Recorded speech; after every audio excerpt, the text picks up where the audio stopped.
नमस्कार, महाराष्ट्र टीवी 24 में आपका स्वागत है। मैं अमित वांद्रे। आज हम बात करने वाले हैं farmer national cricketer Nash Ali से, जो फिलहाल कांग्रेस की सक्रिय कार्यकर्ता है और इन्हें नाना भाऊ पटोले जो फॉर्मर विधानसभा स्पीकर थे, अभी फिलहाल महाराष्ट्र प्रदेश के प्रदेशाध्यक्ष बन गए हैं। उनकी सिस्टर इन्हें कहा जाता है। सक्रिय कार्यकर्ता है कांग्रेस की तमाम आंदोलन में आप इन्हें देखा होंगे। और महिलाओं में खासतौर पर जो कार्यकर्ता होते हैं, कहा जाता है कि उन्हें इतना सक्रिय नहीं माना जाता है, लेकिन इन्हें कांग्रेस में तमाम जो इनके लीडर्स है पूरी तरह से सक्रिय कार्यकर्ता मानते हैं। हम उनसे बात करने वाले हैं। स्वागत है मैडम महाराष्ट्र में। Thank you. महाराष्ट्र में फिलहाल जो है कांग्रेस में प्रदेशाध्यक्ष चेंज हो गया है। बाळासाहेब थोरात थे, कई दिनों से मांग चल रही थी कि प्रदेशाध्यक्ष चेंज किया जाए। नाना भाऊ पटोले को मिल गया। आपके भाई, आप सिस्टर हो, कैसा फील हो रहा है और क्या चेंजेस हो सकता है महाराष्ट्र प्रदेश में नाना भाऊ पटोले के आने से? सर, सबसे पहले आपका बहुत बहुत धन्यवाद कि आपने मुझे अपने चैनल पे कुछ बोलने का मौका दिया। मैं अपने आप को बहुत ही भाग्यवान समझती हूँ कि मैं नाना भाऊ पटोले जी की छोटी बहन के नाम से जानी जाती हूँ। बिल्कुल आपने सही कहा कि काफ़ी दिनों से मांग उठ रही थी कि प्रदेश अध्यक्ष चेंज होने चाहिए।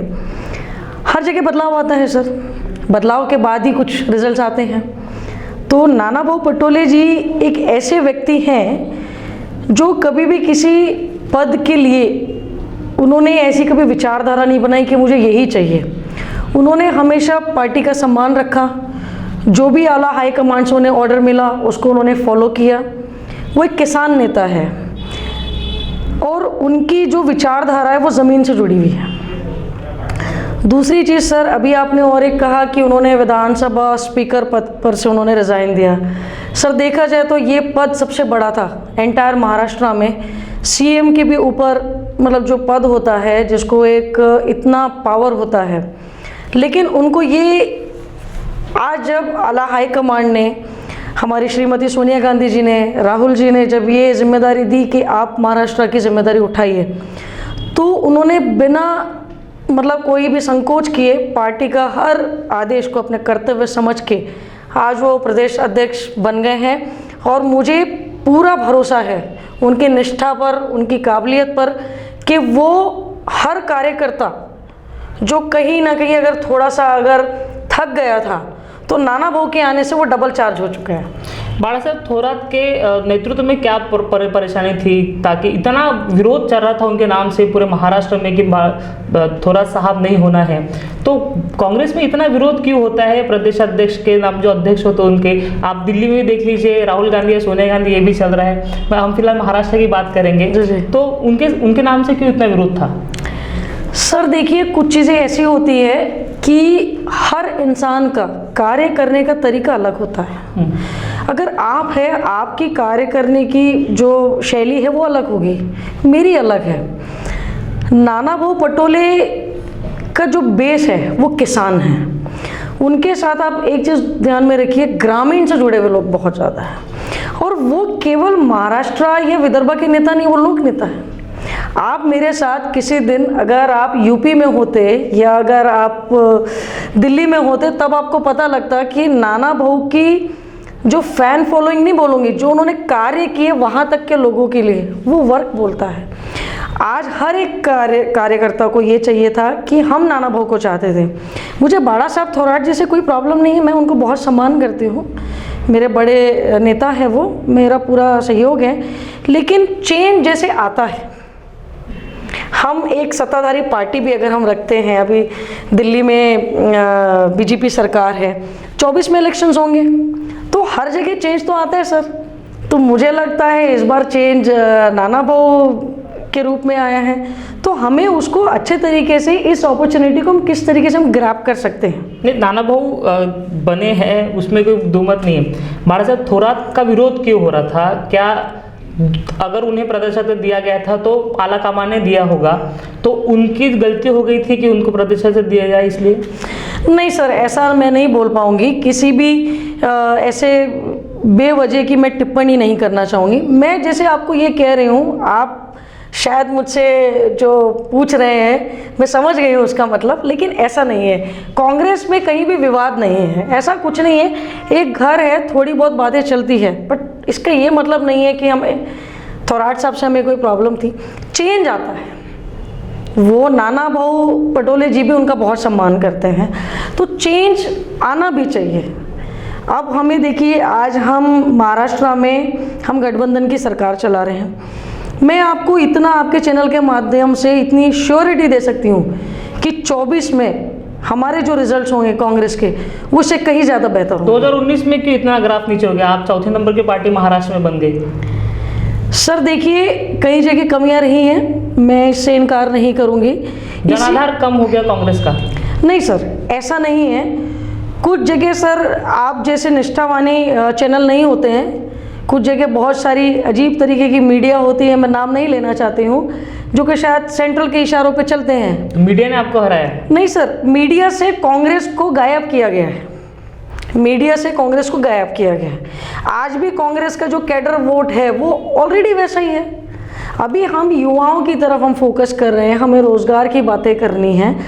तो सर उतार चढ़ाव तो आते रहते हैं। लोगों ने कहा इतने साल कांग्रेस थी, बीजेपी को लाके देखते हैं, जीडीपी की धज्जियां उड़ा दी। आज मुझे बताइए, आज हमारी जीडीपी, हम बांग्लादेश के नीचे हैं, हम नेपाल के भी नीचे हैं। हम कंपटीशन किससे करेंगे? केवल पाकिस्तान से करेंगे। मतलब हम अपनी इकोनॉमी, हम अपनी जीडीपी क्यों नहीं कंट्रोल करते? ठीक है, हम बात महाराष्ट्र की कर रहे हैं, लेकिन हम अगर स्मृति ईरानी जी जैसी एक बड़ी पॉपुलर लीडर है, जो 55 रुपये लीटर पेट्रोल जब था तो वो रोड पे आके बैठती थी, और वो देश के प्रधानमंत्री मनमोहन जी को वो चूड़ियाँ गिफ्ट में भेज रही थी। ठीक है, कांग्रेस का ये चरित्र नहीं है कि वो ये ओछी राजनीति करें, ठीक है, लेकिन क्या आज उन्हें नज़र नहीं आ रहा है कि पेट्रोल कहाँ पहुँच गया है, किस रेट पे पहुँच गया है, गैस सिलेंडर के भाव कहाँ तक पहुँच गए? सर मेरा ये मानना है, देश में आप देशवासियों को, यंगस्टर्स को आप रोजगार दें। मैडम विरोधक कहाँ है? अगर देश में पेट्रोल के दाम बढ़ रहे हैं तो विरोधक दिखाई नहीं दे रहे हैं। क्यों नहीं? सवाल यही है। अब आपने स्मृति ईरानी का उदाहरण दिया है, तो उन्होंने आंदोलन किया है। कांग्रेस में इतना सक्रिय आंदोलन नहीं हो रहा है, ऐसा क्यों हो रहा है? क्या हमें पता है कि कांग्रेस 70 साल से 60 साल से सत्ता ही भोग रही है, तो आपको विरोधक की भूमिका निभानी नहीं आती, ऐसा ही हो गया? सर मैं आपकी इस बात को पूरी तरीके से खारिज करती हूँ। उस दिन जब किसान रैली हुई, मैं नागपुर की बात करती हूँ, दिल्ली की तो छोड़ दीजिए, तो क्या आपको नहीं लगा कि वो रैली में एक ऐसा जोश और खरोश था जो पूरी कांग्रेस और आम जनता के साथ में, वो किसान पक्ष में और जो महंगाई हो रही है उसके विरोध में, मतलब केंद्र सरकार के विरोध में हम लोग ने वो मोर्चा निकाला। सर आप भी तो वहाँ मौजूद थे, आपको किस चीज़ की कमी लगी? या तो आप उस दिन सही थे या आज सही हैं। आप ऐसा नहीं बोल सकते। आज मुझे बताइए, आज 76 डेज से वहाँ पर आज किसान बैठे हुए हैं। आपने देखा वहाँ पे AICC का वहाँ पे एक काउंटर लगा हुआ है, जो पूरे 74 डेज से पूरा दिन वहाँ पे दिन रात एक काम कर रहे हैं। ये चीज़ें मैटर करती है सर, लेकिन मीडिया की भी अपनी एक भूमिका होनी चाहिए कि वो बिना पार्शलिटी किए सही और सच लोगों तक पहुँचाए। तो आपका आक्षेप मीडिया से है कि मीडिया कांग्रेस को जगह नहीं दे रही है। 2019 में आप 19 में जो भी रिजल्ट आया है महाराष्ट्र में, वो आप साफ तौर पे ये कह रहे हो कि मीडिया ने जगह नहीं दी? नहीं हो आप, क्या कांग्रेस पार्टी मीडिया के बदौलत इलेक्शन लड़ रही है? नहीं सर, आपने उस चीज़ को गलत लिया, मैं उस बारे में नहीं कह रही। आपने सवाल ये किया कि आपका आंदोलन सक्सेस क्यों नहीं है। मैंने आंदोलन सक्सेसफुल या अनसक्सेसफुल की बात ही नहीं किया। मैंने कहा क्या कांग्रेस पार्टी आंदोलन करते दिखाई नहीं देती, इतने सक्रियता से दिखाई नहीं दे रही है? सर उस दिन आपने उसका जवाब नहीं दिया कि उस दिन की रैली आपको कैसी लगी, किसान रैली जो हमने हमारे चैनल उसको कवर भी किया था और उसको काफ़ी वीडियो वायरल भी हुआ था, उसके बारे में बात नहीं करते हम। मुझे मेरा सर पूरी तरीके से मैं आपको कहना चाहती हूँ, कांग्रेस अभी पूरी तरीके से सक्रिय रूप में आ चुकी है और आने वाले समय में आपको बहुत अच्छे इसके रिजल्ट्स मिलेंगे। एक सवाल भी उठता है हमेशा कि कांग्रेस में आगे बढ़ने के लिए चमचागिरी करनी पड़ती है। ये सोशल मीडिया पे ये ट्रेंड होते रहता है। आप खुद काम कर रही हो कांग्रेस में, मैं किसी के सुने बात पे बात नहीं कर रहा हूँ, आप काम कर रहे हो। आपको क्या लगता है कांग्रेस में आगे जाने के लिए चमचागिरी करना पड़ता है या नहीं करना पड़ता? सर बिल्कुल नहीं। अगर आप में अगर वो काबिलियत है, एक सच्चा कार्यकर्ता वो होता है सर जो अपनी पार्टी का सम्मान और पार्टी को आगे बढ़ाने की सोच लेके चले। आज नाना भाऊ पटोले जी के साथ मैं काम करती हूँ, मेरे बड़े भाई हैं। आप विकास भाऊ ठाकरे जी से आप देखिए कितनी सक्रियता से हम लोग काम करते हैं सभी लोग। मैं मतलब ये नहीं कहूँगी ये जो ट्रेंड आप वर्ड जो आप बोल रहे हैं ये ऐसा, मुझे तो आज तक ऐसा नहीं लगा। आप तो एक बड़े ओहदे पे बैठे हुए लोगों के साथ हो, जो बंदा कार्यकर्ता के तौर पे काम करने की कोशिश करते हैं उन्हें तो काफ़ी स्ट्रगल होती है, उनके लिए क्या आप कांग्रेस कर रही है फिलहाल? सर मैं भले ही आपने जैसे कहा बड़े ओहदे वाले जो पॉलिटिशियंस हैं कांग्रेस पार्टी में लीडर हैं वो मेरे बड़े भाई हैं, विकास भाऊ है, नाना भाऊ है, और भी है, नितिन राउत अंकल हैं, सब लोग हैं, लेकिन मैं आज भी वो सारे काम करती हूँ जो आम कार्यकर्ता करता। मैं कभी भी एक पल भी मुझे ईगो या मेरे अंदर कोई ऐसी चीज़ नहीं आती कि नहीं ये मैं नहीं करूँगी। मेरी पार्टी के लिए जो भी काम होता है मैं वो सारा काम करती हूँ। तो नए व्यक्तियों को चांस है? बिल्कुल सर, बिल्कुल है, क्योंकि कांग्रेस को हमेशा कहा जाता है कि परिवारवाद की पार्टी है। अभी ठीक है गांधी परिवार के ऊपर नहीं जाते, आप सामान्य भी देख लीजिए कि एक लीडर उनके बच्चे को चांस मिलता है, काका को चांस मिलता है, भतीजे को चांस मिलता है। सामान्य जो कार्यकर्ता है जो जमीन से जुड़ा है, लोगों के बीच में जाके काम करता है, उनको चांस ही नहीं मिलता है। नहीं आप जो बोल रहे हैं चलिए ठीक है, लेकिन हमारे साथ फिलहाल अभी ऐसा कुछ भी नहीं है। नाना भाऊ पटोले जी आज मुझे काफ़ी जगह मुझे चांस देते हैं। मैं देखा जाए तो उनके परिवार से नहीं हूँ बेसिकली। विकास भाऊ ठाकरे मुझे चांस देते हैं। ऐसा नहीं है, आपकी काबिलियत अगर है तो आप कर सकते हैं। मैं नाना भाऊ पटोले जी को अपना आइडियल मानती हूँ, क्योंकि मेरे दिमाग में एक ऐसी चीज़ें चलती है कि समंदर के साथ, समंदर की लहरों के साथ तो कोई भी तैर लेता है, लेकिन समंदर की लहरों को चीर कर जो इंसान आगे निकलता है उसे नाना भाऊ पटोले कहते हैं। और मेरी भी सेम वही आइडियोलॉजी है, मुझे अपनी पूरी निष्ठा और ईमानदारी से अपनी पार्टी के लिए काम करना। अभी नाना भाऊ पटोले प्रदेश अध्यक्ष है महाराष्ट्र में। मैं हाइपोथेटिकल सवाल हो सकता है शायद ये 2024 में क्या चेंजेस आप देखते हो? क्या पहले नंबर की पार्टी बन सकती है कांग्रेस नाना भाऊ पटोले के नेतृत्व में, या फिर अगर गठबंधन नहीं होता है तो कांग्रेस जिस तरह से फिलहाल चौथे नंबर की पार्टी है उसी पर रहेगी? नहीं, कांग्रेस को आप देखिएगा 24 के पहले हम एक बार फिर से मुलाकात करेंगे आपके चैनल पे।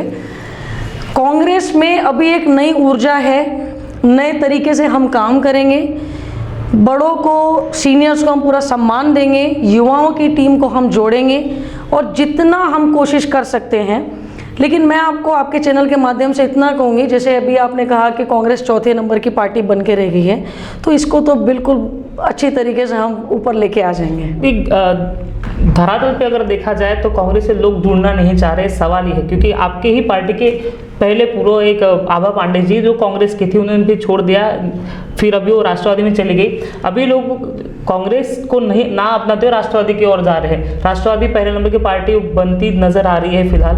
तो ये जो आपके ही भाई पार्टी है तो वो आपको परेशान कर रही है? सर देखिए, मुझे इस पर बहुत ज़्यादा कुछ टिप्पणी नहीं करती, वो उनका अपना व्यक्तिगत चॉइस है कि आभा पांडे जी अगर एनसीपी अगर ज्वाइन किए हैं तो उनका है। अभी प्रदेश अध्यक्ष बने हैं, कल नाना भाऊ पहली बार नागपुर आ रहे हैं। अब आप इसके बाद देखिएगा कि कांग्रेस का ग्राफ कहाँ जाएगा। मुझे पूरी उम्मीद है हम इस नाना भाऊ का जो एक तरीका है काम करने का, युवाओं को मोह लेगा, ये मैं आपको गारंटी देती हूँ। 2019 में क्यों नहीं हुआ? क्योंकि उस समय भी नाना भाऊ पटोले थे और वो कांग्रेस में ही थे, काम कर रहे थे, तो आपको लगता नहीं कि उनकी छवि लोगों को आकर्षित नहीं कर पाई? सर मैं आपको इस बात में बिल्कुल क्रॉस करूँगी। 2019 का जो चुनाव हुआ था, मात्र में 16 दिन मिले थे। मेरे बीजेपी में जो भी जान पहचान के लोग थे वो बोलते थे यार कि ये बंदे को जमानत जब्त हो जाएगी, बहुत हो गया। तो कुछ लोग कहते थे कि 50,000 वोट लिए। हमने कितने वोट्स लिए थे? 4.5 लाख के करीब। नहीं मैम, एक इंडिविजुअल व्यक्ति ने वोट लिया वो नहीं, मैं कांग्रेस पार्टी की बात कर रहा हूँ महाराष्ट्र में। क्यों महाराष्ट्र में कहीं कहीं जगह पे आपका स्ट्रांग होल्ड है वो हमेशा है, जैसे कि सावनेर की बात कर रहे हैं, वहाँ पे आपका स्ट्रांग होल्ड है, काटोल का राष्ट्रवादी का होल्ड है। महाराष्ट्र में आपका जो होल्ड था, विदर्भ में 48 सीटों में से भी आपको सिर्फ मेरे ख्याल से 6 सीट मिली है, मुझे एग्जैक्टली आंकड़ा याद नहीं है। तो ये क्यों कम होते गया है? क्या लोगों की जो भावना है वो कांग्रेस की विचारधारा से विपरीत हो रही है? क्योंकि कहा ऐसा जाता है कि कांग्रेस हमेशा ही दो ही विचार पे काम करती है, एक तो दलित और मुसलमान के वोटों के ऊपर काम करती है, सामान्य बातों पे काम नहीं करती है। तो क्या ये दलित और मुसलमान के जो वोट्स आपको मिलते थे ये धीरे धीरे कांग्रेस, राष्ट्रवादी कांग्रेस की तरफ जा रहे हैं या शिवसेना की तरफ जा रहे हैं या बीजेपी की तरफ जा रहे हैं, इसके कारण कांग्रेस कम होते जा रही है? नहीं सर, ऐसा नहीं है। आप इससे भी उठ के कांग्रेस को काम करना चाहिए? सर बिल्कुल, मैं आपको जैसे कह रही हूँ, जब नया जोश, नया उमंग, नई तरंग जब होती है, जब लीडरशिप भी चेंज होती है तो उसमें फ़र्क पड़ता है। काफ़ी सारे लोगों की अपनी आइडियोलॉजी होती है। मेरा ये कहना है कि नाना भाऊ पटोले जी अभी जिस तेज़ी से काम कर रहे हैं तो वो आपको आने वाले कुछ महीनों में ही पता लग जाएगा और कांग्रेस का ग्राफ 100% बहुत ऊपर जाएगा। आप एक कार्यकर्ता के तौर पे बहुत अच्छे जवाब दे रहे हैं, आपको बिल्कुल देना चाहिए, आपको आपकी पार्टी हमेशा ही आगे रहेंगी, बिल्कुल देना चाहिए, आप तो हमेशा ही बोलोगे। देखिए, लेकिन एक सवाल ये भी होता है कि कांग्रेस जातिगत राजनीति भी करता है, जैसे कि मैंने आपको इससे पहले सवाल में कहा कि मुसलमान को वो आकर्षित करने की कोशिश करता है या फिर दलितों को आकर्षित करने की कोशिश करता है। बीजेपी के खिलाफ कांग्रेस क्या प्रोपेगेंडा अपनाता है कि अगर बीजेपी सरकार में आ गई तो संविधान बदल जाएगा, अगर बीजेपी सरकार में आ गई तो मुसलमान को परेशानी होगी। तो ये जो सवाल है हमेशा ही कांग्रेस करते हैं कि इससे भी ऊपर अभी कांग्रेस को उठना चाहिए और लोगों के विकास के लिए बात करना चाहिए। आपको क्या लगता है? नहीं सर, ये सवाल तो आपने इस तरीके से किया जैसे बीजेपी वाले बताते हैं, ऐसा कुछ भी नहीं है। कांग्रेस की विचारधारा शुरू से ही सेकुलर रही है, सबको लेके चलने वाली रही। हमारे पास ऐसा समझिए गुलदस्ता है। आपकी बात सही है मैडम कि आपने जो कहा कि आपकी सेक्युलर विचारधारा है, लेकिन धरातल पे वो दिखाई नहीं दे रही है। आपके जो वोट बैंक है दलित और मुसलमान है ही नहीं, बिल्कुल है, तो उससे भी बाहर जाके अभी ओबीसी कन्वर्ट हो रहा है बीजेपी की तरफ। आप उनको वापस लाने के लिए क्या कर रहे हो? सर बिल्कुल, हमने अपनी बहुत सारी रणनीतियां चेंज की है और आने वाले समय में पूरा ओबीसी हमारे तरफ ही होगा। आप देखिएगा, आप भी यहीं रहेंगे, मैं भी यहीं रहूँगी। आप दोबारा मुझसे सवाल लीजिएगा, हम वोट परसेंटेज पे भी काम करेंगे और उसके आंकड़े लेके फिर एक बार हम लोग बैठेंगे। लेकिन मैं आपको बता रही हूँ, मैं दिल्ली की भी राजनीति देखी हूँ क्योंकि मैं प्रियंका गांधी जी के भी साथ काम की हूँ यूपी में, और काफ़ी अच्छे लेवल पे हम लोगों ने काम किया है। यूपी में नाना भाऊ ने भी बहुत अच्छे लेवल पे काम किया, हम लोग कई बार जाते हैं।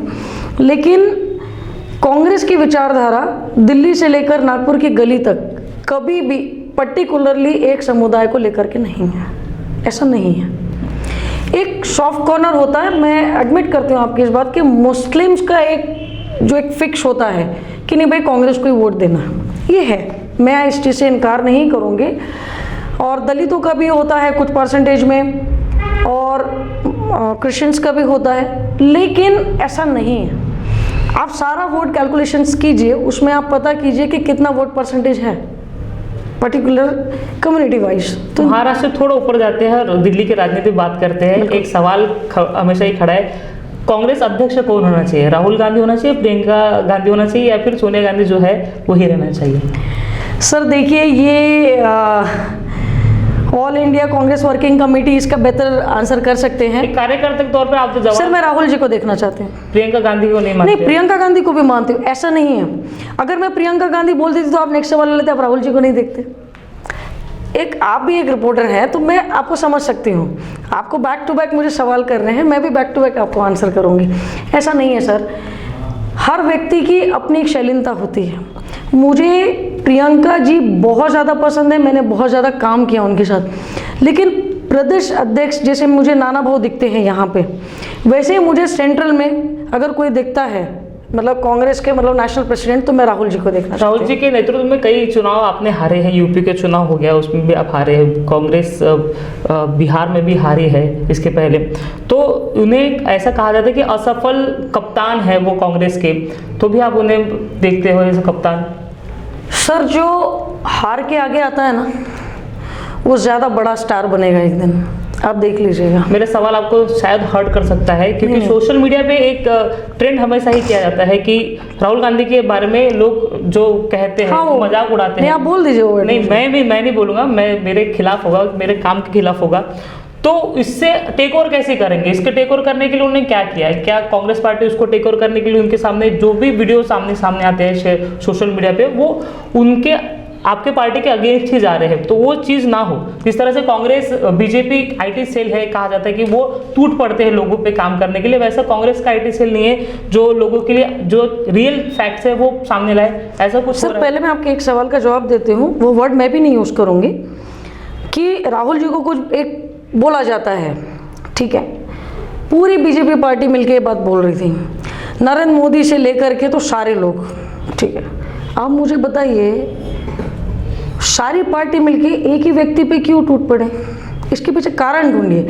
मैं बहुत दिनों से सोच रही थी कि कोई रिपोर्टर मुझे सवाल करो मैं इसका जवाब दूँ, बहुत दिनों से मेरे मन में थी ये बात, इसके लिए मैं आपको थैंक यू बोलूँगी। आप मुझे बताइए वो प्रियंका जी पे क्यों नहीं अटैक करते हैं ऐसे पर्टिकुलर एक वर्ड को लेके, क्योंकि उन्हें डर इस चीज़ का है कि वो महिला है। कांग्रेस में और भी बहुत सारे चेहरे, वो उसको पर्टिकुलर वो चीज़ें क्यों नहीं बोलते हैं, राहुल जी पे क्यों? क्योंकि पूरी बीजेपी जानती है कि अगर इन सब पे कोई भारी होगा तो वो राहुल गांधी जी ही होंगे, इसीलिए उनको पर्सनली वो टारगेट किया जाता, पर उससे हमें कोई फ़र्क नहीं पड़ता। उनकी मानसिकता उतनी ही है, वो उतना ही सोच सकते हैं। चलिए, मेरा आखिरी सवाल, देश के प्रधानमंत्री के बारे में आपके 2 शब्द, अगर हम, आप क्या विचार क्या है उनके लिए? देखिए, देश के प्रधानमंत्री हैं, मुझे उनका सम्मान करना चाहिए क्योंकि वो पद की गरिमा जो होती है उसको मुझे रिस्पेक्ट करना चाहिए। लेकिन बीजेपी में इसके पहले भी और भी प्रधानमंत्री थे, अटल बिहारी वाजपेयी जी भी बने थे, लेकिन मुझे नहीं लगता कभी किसी प्रधानमंत्री की इतनी आलोचना हुई हो। और मेरे विचार तो ये है श्री नरेंद्र मोदी जी के लिए कि मैं उनको अब कभी भी मतलब देश का प्रधानमंत्री बनते हुए नहीं देख सकती हूँ। आलोचना के बाद भी उन्होंने 2 बार जीत के सामने आए हैं। सर 13 में आलोचना उस टाइप से नहीं थी, 19 में भी नहीं। अभी जो सर देश का जो सिनेरियो है, जो भी देश का जो उन्होंने डुबा दिया है, आपने रेलवे को प्राइवेटाइज कर दिया, आपने LIC को दे दिया, आप मतलब आप मुझे बताइए आप केवल अंबानी और अडानी के फेवर्स में क्यों हैं? जब नोटबंदी हुई थी सर, नहीं सर, जब नोटबंदी हुई थी आपके पास आंकड़ा था कि 3.5% लोगों के पास 3.5% लोगों के पास ही काला धन और इस टाइप की चीज़ें हो सकती, लेकिन फिर भी आपने 96.5% लोगों को अपनी लाइन में खड़ा कर दिया, ठीक है। सिर्फ फुटेज लेने के लिए आप अपनी माताश्री को भी लाइन में लगा दें। उसके बाद भी तो जीते वो 2017 में, 17 में मेरे ख्याल से 2016 में डिमोनेटाइजेशन हुआ एंडिंग में, उसके बाद यूपी का इलेक्शन जीते, उसके बाद और कई इलेक्शन जीते, 2019 का भी इलेक्शन जीते। आपने जो कहा कि लोगों ने लाइन पे खड़ा कर दिया, लेकिन लोगों ने उसको एक्सेप्ट किया, लोगों ने एक्सेप्ट किया। आज लोग परेशान हैं, आप सर्वे उठाइए, आज लोग परेशान हैं। मुझे बताइए देश का प्रधानमंत्री कम से कम ऐसा हो जो अपने पद की गरिमा को समझे। जब से बीजेपी गवर्नमेंट सेंट्रल में आई है, मैंने राजनीति का स्तर इतना नीचे नहीं देखा था। टू बी वेरी ऑनेस्ट, मैं आपके चैनल से बोलना चाहती हूँ कि मतलब एक प्रधानमंत्री को अपने पद की गरिमा का सम्मान रखना चाहिए। आप जो कर रहे हैं, आपके जो अनवांटेड डिसीजंस है, आपको अपोजिशन से भी आपको डिस्कशंस लेने पड़ते हैं, आपको डिस्कस करना पड़ता है। आप US हो या फिर यूनाइटेड किंगडम हो, आप वर्ल्ड बैंक को आप स्टडी करिए, उनका कोई भी डिसीजंस होता है, उनका सब कुछ अपोजिशंस एंड उनकी टीम सब मिलके होता है। यहाँ सर ऐसे हो रहा है, जब कांग्रेस कह रही थी GST लाइए, हमने एक प्लेटफॉर्म रखा था, एक स्लैब रखा था, आप 5 ले आए, आपने उसमें 60-70 आपने उसमें अमेंडमेंट ला दिए। आपको खुद समझ नहीं आ रही GST क्या है। सर ऐसा नहीं चलता है, इंडिया की इकोनॉमी ऑलरेडी वीक है, हम कैशलेस एकदम से नहीं हो सकते। मतलब there is lots of thing कि mister Narendra Modi should learn कि what is economy. Sir this is first time happen, हमारे देश में पहली बार ऐसे हुआ, देश का गवर्नर उसके पास मतलब वो, मैं आपको क्या बोलूँ, इकोनॉमिक्स की डिग्री नहीं है। आप मुझे बताइए कि ऐसा कैसे हो सकता है। मैं तमाम जो नीतियाँ नरेंद्र मोदी जी की है, डिमोनेटाइजेशन हो जाए GST हो जाए, ये तमाम 2019 के पहले की है, बावजूद इसके लोग उनके ऊपर फेथ कर रहे हैं। सर CA और NRC कब का है? 2019 के बाद का है। हाँ, अभी आप देखिएगा ना, आप 24 तक वेट करिए, जस्ट वेट एंड वॉच। देश का किसान पूरी बीजेपी पार्टी नरेंद्र मोदी जी को दिखाएगा कि उन्होंने आम श्रमिक, आम मजदूर के साथ क्या किया। आज किसान वहाँ इतने मर गए, लेकिन हमारे पीएम साहब को सिर्फ मन की बात सोचती है। मैम आपको क्रॉस कर रहा हूँ, ये जो आपने कहा मजदूर की बात कही, तो मजदूर की बात अभी आपने कही, उसके कुछ महीने पहले बिहार का चुनाव हुआ, वहाँ पे बीजेपी जीत गई। तो आप किस बेस पे कह रहे हो कि जो मजदूर के साथ जो हाल हुआ है उसका इफेक्ट इनको होगा? सर उसमें जो आप कह रहे हैं बिहार के जो इलेक्शंस हैं, बिहार के इलेक्शंस के सर आपने कुछ फुटेज देखे न्यूज़ चैनल्स के, कुछ विधायक लोगों को सर्टिफिकेट दे दिया गया था कि आप जीत गए, वापस ले लिया गया। एक साथ सर 18 सीट्स पे ऐसा हुआ है कि 4, 5 और 10, 20 और 200, 300 वोट से मार्जिन हुआ है और सर्टिफिकेट्स देने के बाद भी रिटर्न हुए हैं। तो आप उसको जीत नहीं मानते फिर बीजेपी की? इलेक्शन कमीशन नहीं सर, नहीं सर, मैं ऐसा नहीं कहूँगी। अगर हमारी वहाँ हार है, हमें हार स्वीकार है। मैं वही कह रहा हूँ, बिल्कुल। अगर आपकी वो हार है तो आपने जो मुझे मुद्दे गिनाए कि मजदूर का जो हाल हुआ है, वो हाल तो इलेक्शन के पहले हुआ है, फिर भी वहाँ पे जनता ने बीजेपी को जिताया। कहीं ना कहीं विचारधारा के साथ बीजेपी के साथ लोग हैं। हाँ, आपकी बात जो है, मैं आपकी बात को नहीं कहूँगी, लेकिन आज जो सिनेरियो है, अभी आप वेस्ट बंगाल देखिए, वेस्ट बंगाल में आज जो हो रहा है वो क्या हो रहा है? तो वहाँ पे कांग्रेस कहाँ है? कांग्रेस का है वेस्ट बंगाल में, कांग्रेस का है, तृणमूल कांग्रेस। वो अभी एक सर्वे आया, उसमें कहा गया है कि मोदी साहब को लोग वहाँ पे फर्स्ट प्रेफरेंस देंगे 41%, 36% जो है वो ममता दीदी को देंगे। नहीं, ऐसा नहीं होगा। ये एक सर्वे है, सर्वे है। हम इसको हाँ, वो सर जब तक रिजल्ट्स नहीं आते, जब तक पोलिंग नहीं होती, एग्जिट पोल्स नहीं आते, वे कैन नॉट से एनीथिंग। बस ग्रास रूट पे मेरा जितना भी मतलब वहाँ पर अभी मेरा भी जो सर्वे हुआ है, और हो सकता है हम भी वहाँ पे जाएंगे काम करने के लिए, ऐसा नहीं है सर। बीजेपी कुछ हद तक वहाँ पे काम कर चुकी है, मैं इसको मानती हूँ कि अब ठीक है, लेकिन तृणमूल और कांग्रेस अच्छा करेंगे। और जो वहाँ पे लेफ्ट भी है, लेफ्ट पार्टी के साथ कांग्रेस का गठबंधन हो चुका है, तो वो भी एक अच्छे रूप में उभर के आएंगे। जहाँ बीजेपी कहीं नहीं थी, वहाँ पे जाके बीजेपी वहाँ पे अपना पकड़ बना रही है। जहाँ कांग्रेस थी वहाँ पे अपना पकड़ कम करते जा रही है, वहाँ पे कहीं दिखाई नहीं दे रही कांग्रेस। मेरा वही सवाल है, जनाधार कांग्रेस का काम हुआ है। सेम चीज़ सर, जैसे मैंने कहा कि चेंज आता है, बस ये चेंज की लहर है। चेंज कैसे? जैसे आपने कहा कि बाड़ा साहब थोराट जी से कुछ लोगों को नाराज़गी थी, ऐसा नहीं, चेंज आना चाहिए। जब तक चेंज नहीं आएगा लोगों को पता कैसे चलेगा? ठीक है, एक कार्यकर्ता के तौर पर आपने जो भी बेबाकी से जवाब दिया, आपको उसे डिफेंड करना ही था। सभी को पता है कि changes it is constant thing in the world. अगर जिस तरह से महाराष्ट्र में भी यही चीज़ हो रहा है कि तमाम विरोध के बाद बाड़ा साहब थोराट को उस पद से हटाया गया, मैं नहीं कहूँगा कि उन्हें सम्मान के साथ उन्हें निकाला, मदद उन्हें बताया गया, उन्हें उसे हटाया गया। अब फिलहाल वहाँ पे नाना साहब पटोले आ रहे हैं। उनके बाद महाराष्ट्र के कांग्रेस में क्या बदलाव आते हैं, एक सवाल बड़ा यहीं पे होगा कि 2024 में नाना साहब पटोले के नेतृत्व में कांग्रेस कितने सीट जीत पाती है। 2024 के इलेक्शन में क्या नाना साहब पटोले कांग्रेस को पहले नंबर की पार्टी ला पाते हैं, या फिर जिस तरह से फिलहाल 2019 में कांग्रेस की दशा हुई है वो वही होने वाली है। ये जो है आने वाला वक्त बताएगा। मैम, आपने जो भी बेबाकी से बात की उसके लिए बहुत बहुत धन्यवाद। आप सुन रहे थे नैश अली को, जो नेशनल क्रिकेटर रह चुकी है और फिलहाल सक्रिय कार्यकर्ता भी है कांग्रेस की, जिन्होंने बड़ी बेबाकी के साथ हमसे बात की है। मैम, अगर आपको कुछ हम तरफ से कोई प्रॉब्लम होगी इसके लिए माफ़ कर दीजिएगा। नहीं सर, आपने बहुत अच्छे सवाल लिए और मैं आपको और आपके पूरे चैनल को ऑल द बेस्ट बोलती हूँ। थैंक यू सो मच, आपने मुझे यहाँ बोलने का मौका दिया। Thank you. तो आप देख रहे थे महाराष्ट्र टीवी 24। नमस्कार।